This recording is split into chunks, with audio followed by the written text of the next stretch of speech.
어제 국제 이슈 살펴보면서도 이 문제 짚어봤는데 오늘도 이어갑니다. 사우디 석유시설 공격으로 국제 유가에 대한 우려가 컸는데요. 예상대로 폭등을 했습니다. 우리가 받게 될 영향도 짚어보지 않을 수가 없습니다. 정철진 경제평론가 오늘도 나왔습니다.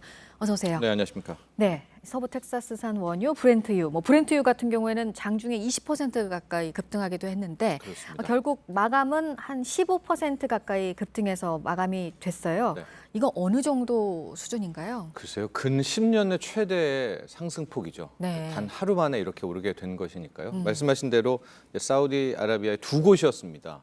두 번째 큰 유전이었었고요. 또 정제시설은 가장 큰 곳, 이렇게 두 곳을 이제 피격을 당하면서 현재 사우디아라비아가 전 세계 사람들이 쓰고 있는 원유 소비량의 한 하루로 한 10%를 담당하고 있거든요. 근데 이 중에 5% 절반이 이제 날아가게 된 거예요. 50%가. 그래서 이제 상당히 유가 부담이 있었고 실질적으로 어제 유가 원유 선물 시장 개장하자마자 네. 뭐 거의 20% 가까운 폭등을 하다가 한 10%에서 14%대 WTI와 브렌트유 네. 모두 마감을 했고요. 제가 들어오기 전에 봤더니 일제 좀 안정세를 찾은 것 같아요. 한 10% 상승을 하고 10% 정도예요. 네, 이제 추가 네. 상승의 모습은 없는 이제 그런 상황이 나왔습니다. 네, 트럼프 미국 대통령이 지금 대비를 해서 전략 비축률을 좀 내놓겠다 이런 얘기도 했고 네. 뭐 양이 적지도 않은데도 네. 이렇게 국제 유가 시장이 출렁인 걸 보면 역시 시장에서는 불안감이 좀 큰 영향을 미치는 것 같아요. 그렇습니다. 저도 오늘 새벽에도 이제 외신을 계속해서 봤는데 어쨌든 이제 폭격이 된 거잖아요. 그럼 이제 그 수리와 회복에 어느 정도 기간이 필요한가? 이제 이게 굉장히 좀 미국에 빠졌단 말이죠. 그게 가장 네. 궁금한 대목이고요. 근데 거기에 대해서 아직까지 사우디가 뚜렷한 입장을 밝히진 않고 있습니다. 정제 시설이 빨리 어느 정도 복구가 되냐에 따라 달릴 것 같은데 한 3, 4주 내, 한 달 내에 이게 정리가 되는 이슈라면 실질적으로 지금 미국 같은 경우에는 트럼프 대통령이 대통령 명령으로 전략 비축유 방출을 또 얘기했단 말이죠. 또 오페크도 그렇고 사우디도 비축유가 많습니다. 그러니까 이것으로 한 달 정도는 충분히 커버할 수 있을 것 같거든요. 네. 근데 다만 이번에 이 폭격 타격이 워낙 심각해서 뭐 3개월 이상 끌어야 된다라든가 아니면 더 걱정이 되는 것이 이제 2차 사태죠. 네, 네. 추가 또 하나의 뭐 피격이라든가 여기에 네. 대한 미국의 뭐 또 하나의 뭐 장전됐다 뭐 이런 표현까지 썼는데 네. 반격이라든가 이런 이슈가 나올 경우에는 유가 상승은 추세를 탈 가능성도 있습니다. 네, 지금 뭐 말씀도 하셨지만 국제 유가가 이렇게 출렁이는 게 영향이 단기적으로 끝날 것이냐, 장기적으로 갈 것이냐가 이제 그것 때문에 갈리는 맞습니다. 것 같아요. 네. 지금 이 사우디 석유 시설이 공격받은 사건과 별개로 네. 지금 뭐 트럼프 대통령이 이란은 왜 이렇게 거짓말을 하냐, 네. 곧 알게 될 것이다. 뭐 워낙 트럼프 미국 대통령의 스타일이기는 하지만 네. 또 직전에 이란과 군사 행동 직전까지 갔다가 이걸 거뒀다는 얘기도 네. 있었고요.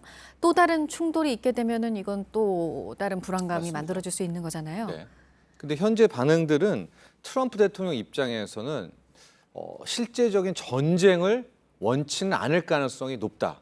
왜냐하면 일단 내년 11월에 재선이 있는 상황에서 어떻게든 좀 이런 변수들을 좀 줄이려고 하는 것이 트럼프 대통령의 입장이기도 하고요. 네. 만에 하나 이번에 말씀하신 대로 뭐 진짜 이란과 전면전으로 가게 될 경우에는 유가가 거의 뭐 배럴당 100달러까지 오를 겁니다. 지금 60달러, 뭐 70달러 선 여기에 언저리에 있는데 이렇게 될 경우에는 100달러까지요? 예, 그러면 물가가 폭등할 것이고 결국 금리 인하도 다 물 건너가게 된 것이고 이제 또 하나의 이슈로 접어들게 되니까 네. 저번에도 그랬고 트럼프 대통령이 말로는 강경하게 하지만 또 이렇게 좀 어허. 이렇게 하게 되는 그런 상황이어서 최악의 국면은 안 갈 것이다라는 게 이제 현재 다수설이기도 한데 전략 분석가들의 네. 앞으로 뭐 하루하루 나온 뉴스들을 봐야 될 것 같습니다. 네.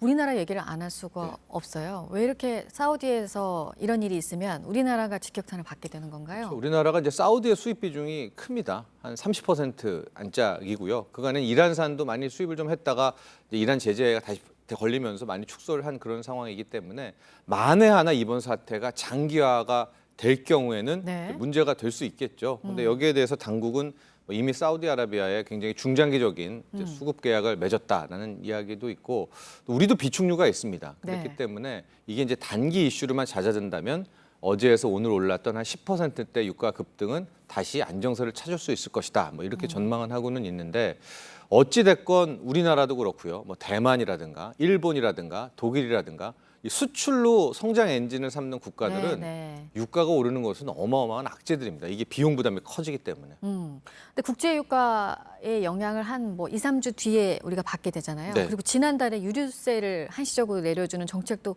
끝이 나서 네. 이것까지 합해지면은 좀 시민들의 체감이 더 커질 것이다 이런 우려도 있어요. 맞습니다. 지금 뭐 시청자분들, 소비자분들은 그래서 내 기름 넣는데 어떻게 될 건가 이제 걱정일 네, 텐데 네. 유류세 인하가 종료가 되면서 일단 이달 초부터 유가, 휘발유 가격은 많이 올라서요. 전국 기준으로 보면은 리터당 한 1,520원대 넘어섰습니다. 이미 이번 이 사우디 재료 없이요. 하고 서울에서는 리터당 1,600원대도 심심치 않게 지금 볼 수 있는 그런 상황인데 이번에 사우디에 나온 이 유가 상승의 재료가 한 2, 3주 이상 지속된다라고 하면 분명히 국내 휘발유 가격, 국내 기름값에도 반영이 될 수밖에 없는데요. 네. 보통은 한 3주 정도, 3, 4주 정도가 걸립니다. 즉 유가가 오를 경우에는 국내에서 한 3, 4주 있다가 반영이 되고 유가가 떨어질 때도 그 정도 기간에 반영이 되는데 이번 한 주 동안 만약에 국제 유가가 또 한 번 추가 상승의 이런 모습들을 보이게 될 경우에는 3, 4주가 아니라 한 다다음 주, 한 2주 내에는 네. 국내 휘발유 가격도 함께 또 오를 가능성이 있습니다. 네, 이 불안한 국제 유가가 또 관련된 우리 산업에 어떤 영향을 미칠지도 봐야 될 텐데 그래서 오늘 그 정부의 대책 회의가 열려요. 어떤 네. 방안들이 논의가 될까요? 아마 이제 가장 많이 나오는 게 우리도 비축유 한번 점검을 해야 되겠죠. 수급 계획을 좀 짜보고